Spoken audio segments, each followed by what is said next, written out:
చాలా కాలం పంజరంలో ఉన్నాక ఒక చిలుకకు విసుగొచ్చింది. చాలా కష్టాలు పడ్డ తరువాత అది పంజరంలోంచి తప్పించుకుని అడవికి చేరింది. అడవిలో దొరికే తీయని పండ్లు తింటూ తన ఇష్టం వచ్చినట్లు చెట్లమీద గెంతుతూ కొన్నాళ్ళు ఆనందంగా గడిపింది. ఒక పెద్ద చెట్టు కింద కాళ్ళు బోర్లాచాపి పడుకున్న ఏనుగు ఒకటి ఆ చిలుకకు కనిపించింది ఒకనాడు. ఆ వెంటనే చిలుకకు ఒక చిలిపి కోరిక పుట్టింది. ఎలాగైనా ఆ ఏనుగు నిద్ర చెడగొట్టాలనుకుంది.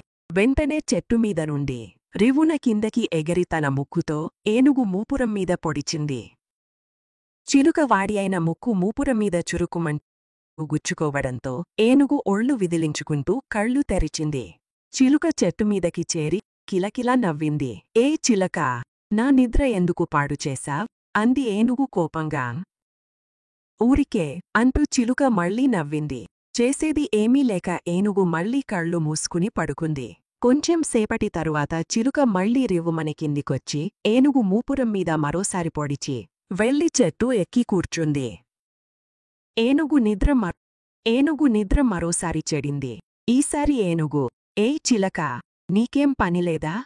అంటూ కోపంగా కీంకరించింది. కాని చిలుక మరో 2-3 సార్లు అలాగే చేసింది. దాంతో ఇక లాభం లేదని ఏనుగు అక్కడి నుంచి లేచి బయలుదేరింది.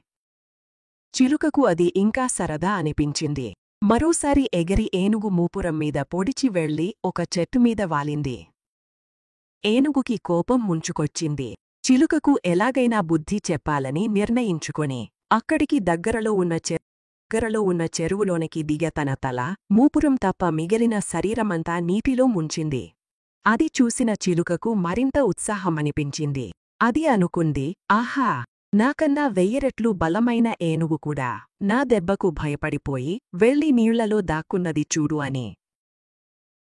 ఈ పిరికి ఏనుగు మరోసారి నా దెబ్బ చూపిస్తా అనుకుని అది రివున ఎగరి ఏనుగు మూపురం మీద వాలి దాన్ని పొడవబోయింది.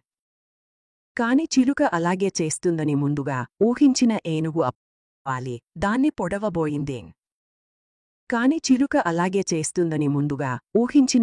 అప్పటికే తన తొండల్లో నింపుకున్న నీటిని మంటూ చిలుక మీదికి చిమ్మింది. ఆ నీటి తాకిడికి ఉక్కిరి బిక్కిరి అయిన చిలుక ఇక ఎగరలేక ఆ చెరువులో పడి గలగలా కొట్టుకున్నదే.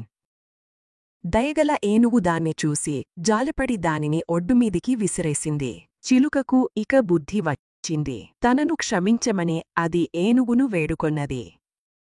ఏనుగు గంభీరంగా చిరునవ్వు నవ్వి తన దారిన తను వెళ్ళిపోయింది. చిలుకకు పెద్దంతరం చిన్నంతరం తెలిసింది.